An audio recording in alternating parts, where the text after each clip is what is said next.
This morning, I'm going to share, titling the message as dry season. We all know of the seasons that we have in the year. Season is a Hebrew word meaning appointed time.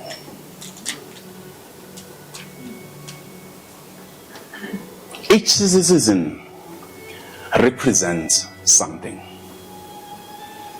It symbolizes something. The seasons that we know, one is spring. Spring represents hope, birth, and renewal. We know people wearing colorful things when it's spring. It starts in September, go October, and then ends in November. Then we have summer. Summer represents joy, exuberance.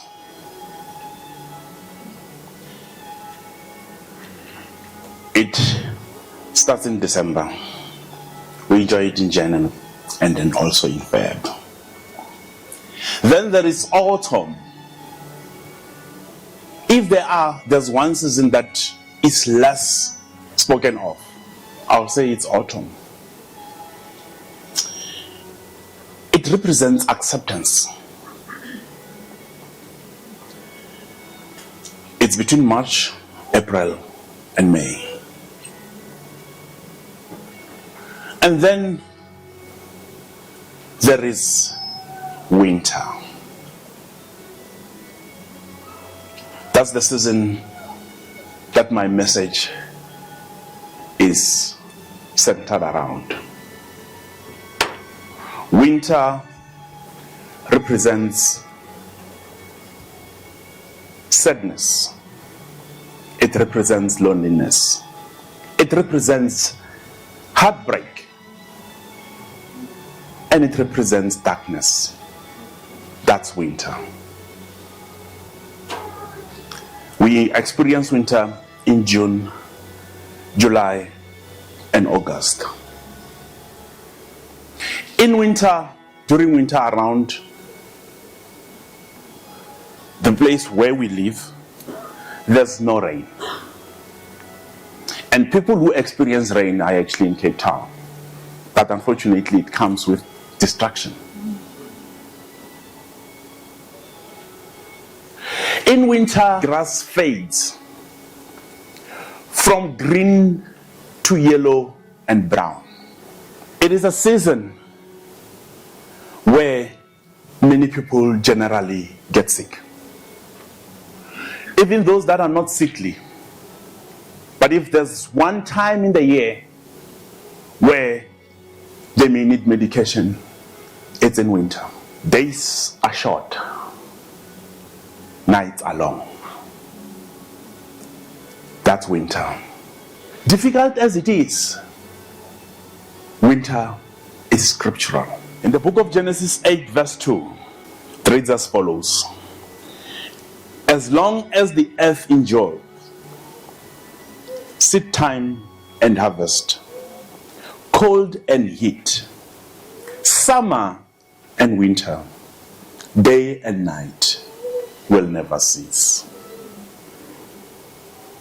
It further says in the book of Psalm 74 verse 17, it was you who set all the boundaries of the earth. You made both summer and winter. Winter is scriptural. Winter is not a mistake. Unfortunately, when nights are long, it's not nice. When days are short, not much achieved. There are things that we might find ourselves saying. David said, in the book of Psalm 13, verse 1 to 2. How long, O Lord,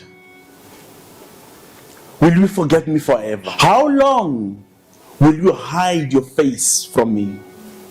How long must I wrestle with my thoughts and day after day have sorrow in my heart? How long will my enemy triumph over me? That's David, whilst experiencing winter. Have you ever felt like that? Oh, maybe you may be feeling like that at the moment. As I said, grass looks dead when it's winter, but it's not. Plants look like they will never have leaves again. Not only the beautiful ones, just plants generally would lose leaves. If you don't know about the season, you will think that those plants are gone. Everything looks like it has reached end of life. It looks like the end, but I'm here to say it's not. When you look at those leaves gone, when you look at things looking like it's the end, just take it as the shadow of the end, but it's not. And it's that time where you need to say, yea, though I walk through the shadow of death, I will fear no evil, because he is with you. Here I am to talk about a dry season, that being winter. I do not know your dry season. Could be in your health. Your winter could be in your finances. Your winter could be in your career. Your winter could be in your children's health, children's conduct. Your winter could be your family. Your winter could be your marriage. Your winter could be your property. I do not know when your winter started. I do not know how far you are with that season. I do not know how you've been holding up. But I'm here to say, don't give up. Hal Bolland said, and I quote, "No winter lasts forever. No spring skips its turn." You are experiencing winter. I don't know who I'm talking to, but there could be someone here experiencing a dry season. I'm here to remind you of the word.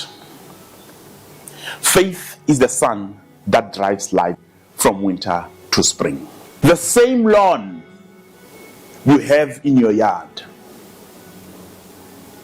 that when wind blows, it blows away. Even if you want to take pictures, you just try to move away from it. It's not looking pretty. If there was a way, you would try to cover it up. You may be saying, if I had money, I would order a truck full of lawn that will be delivered to me, so I can actually replace the whole lot and put new lawn, green and beautiful.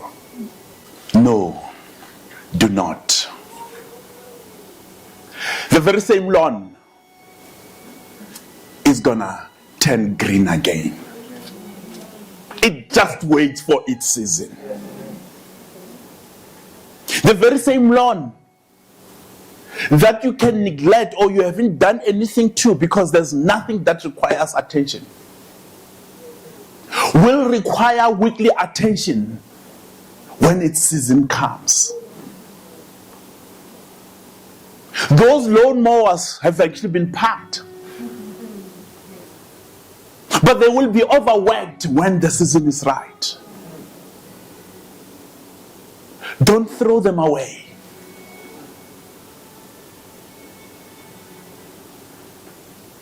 Don't look for another Lord.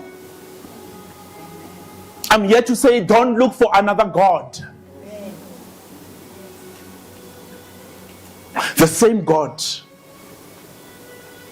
who has been with you will help you enjoy what's in store for you when the season comes. Do not stop doing good. Don't set that lawn on fire. 2 Chronicles 15 verse 7 reads as follows. But as for you, be strong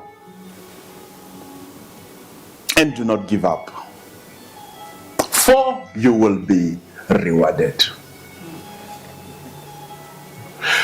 But as for you, be strong. He's saying be strong because he knows it's not easy.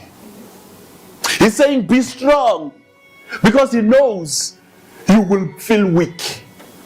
He's saying be strong because he knows you will not have energy to carry on. He's saying be strong because he knows you'll feel like it's the end. Do not give up, for your work will be rewarded. Galatians 6 verse 9 says, let us not become weary in doing good, for at the proper time,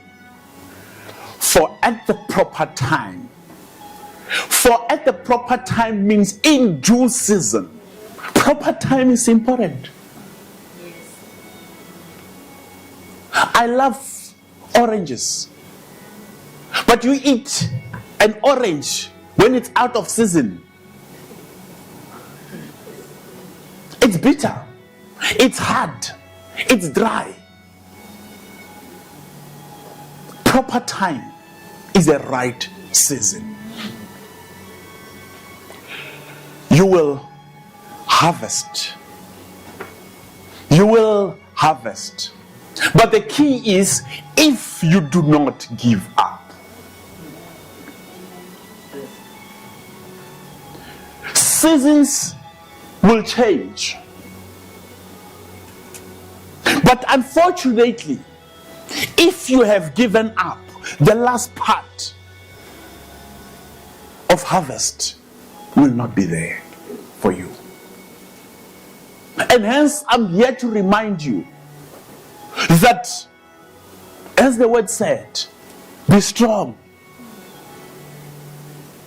As the word says, do not give up. Because harvest time is coming. And when it's harvest time, then everything else will make sense. Winners look at where they are going, and losers look at what they are going through. You are not a loser. You are a winner.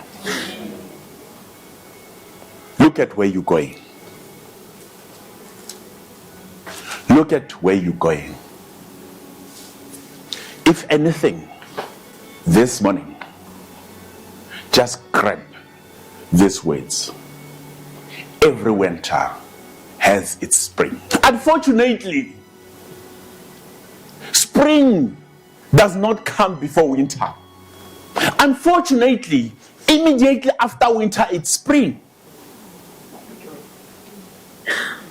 So you will enjoy spring after the winter period. The beauty of spring comes after experiencing the dryness of winter. The beauty of those colorful dresses comes after wearing all those big coats. We experience things differently. And I'm looking at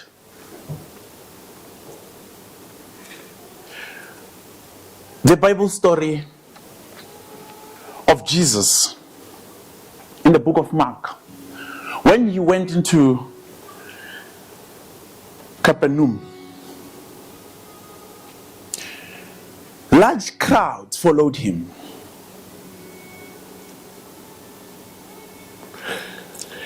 It was so full where he was.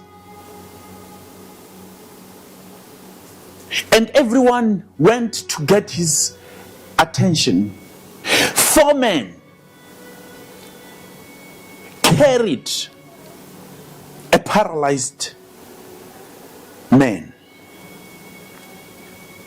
so he could be touched by Jesus. They reached the place where Jesus was. And unfortunately, there was no access. It was so full. They then decided to make an opening in the roof by digging the roof and use the mat that they were carrying that paralyzed man to drop him down so he could have access to Jesus. This was a very easy situation that could have made them give up. It is full. It's not doable. It's not accessible. But they did something out of the ordinary. I can only imagine that if you go for the roof, it will mean that even windows are not accessible. What was going on in their minds? Possibly saying, oh no, this guy was very heavy for us going in. Having to carry him back again cannot be. They decided to go for the roof because they had faith that if he gets to meet Jesus, he will be saved. Yes. If they were not patient, they would have given up. But I'm here to remind you that if they had given up,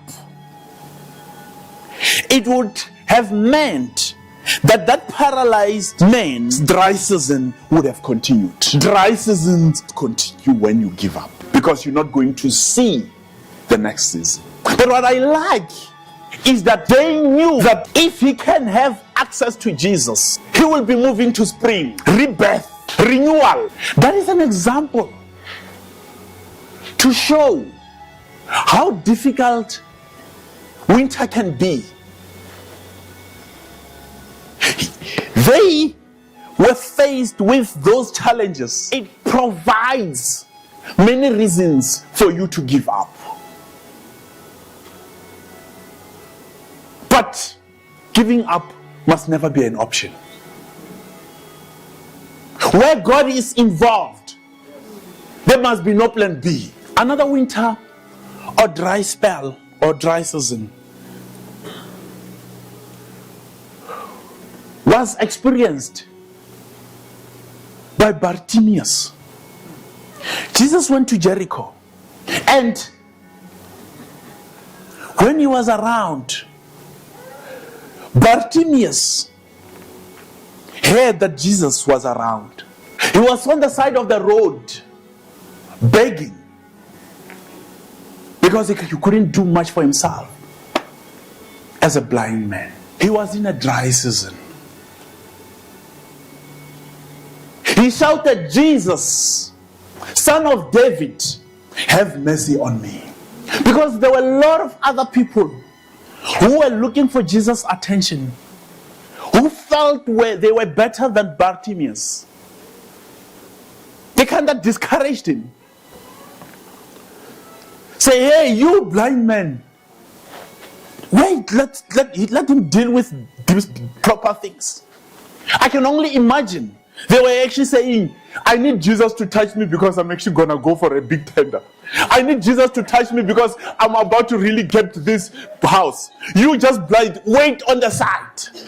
But Bartimaeus, because he was tired of the dry season, he didn't give up. He shouted again, Jesus, Son of David, have mercy on me.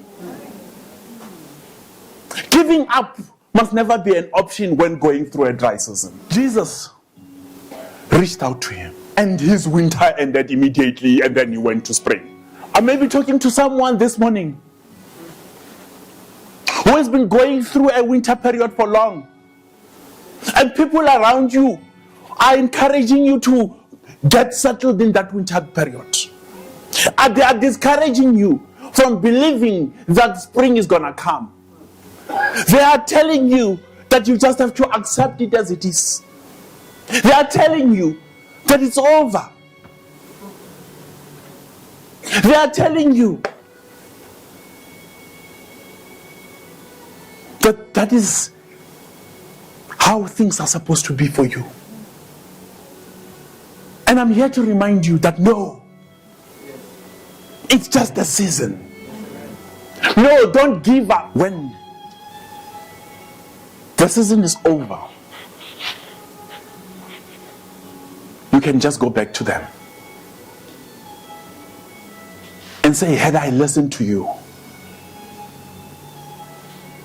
Because it's a pity that Bartimaeus wouldn't have seen those people who were actually discouraging him.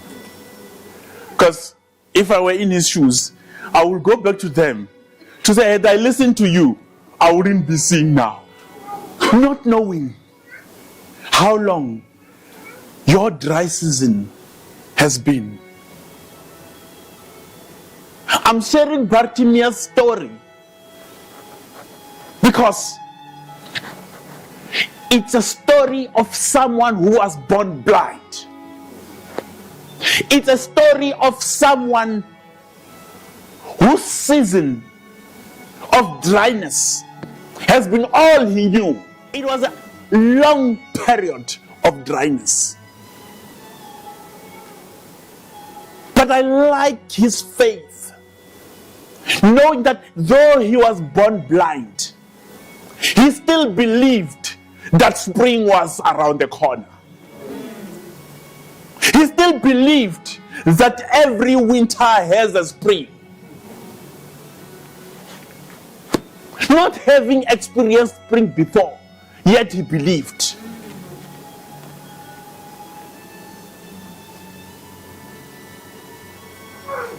When going through your dry season, just think of the spring that you've experienced.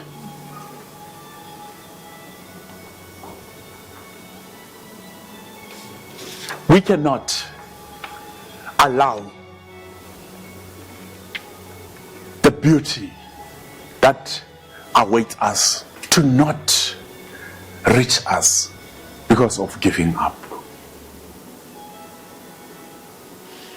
It is not easy, yes. But hence the word says, when going through those things, just be reminded that those that wait upon the Lord shall renew their strength. They shall mount up with wings like eagles. But you have to wait upon the Lord.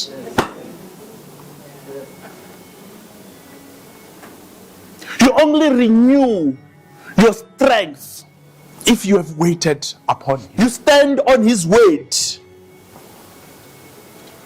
You don't wait upon the Lord where His word is here, and then you're going like this. I'm just saying, waiting upon the Lord. You don't wait like taxi drivers wait at the robot. You actually have this line here, and then by the time the robot goes green, they are already halfway. Let's wait upon the Lord. When going through a dry season, let's stand on His command.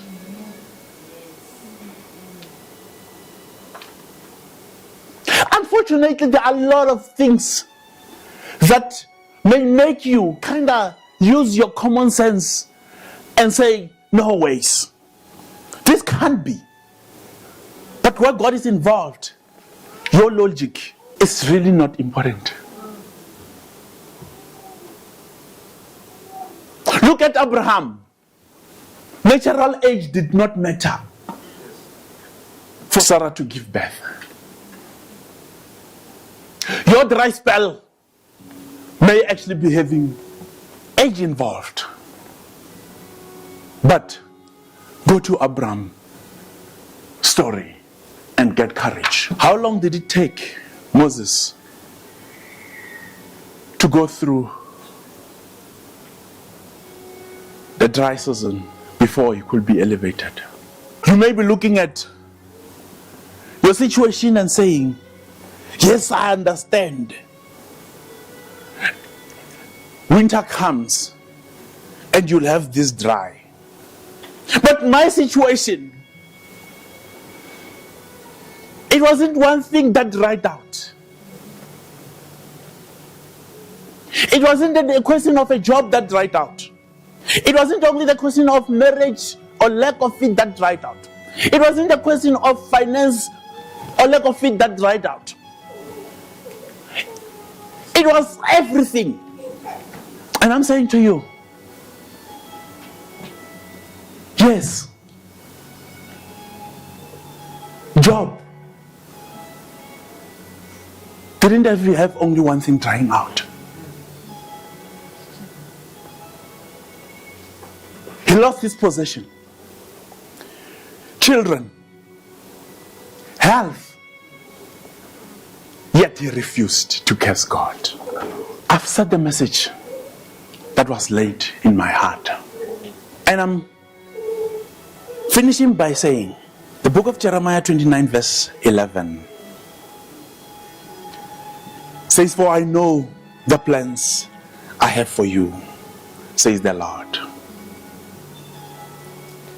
They are plans to prosper you and not to harm you. They are plans to give you hope and a future.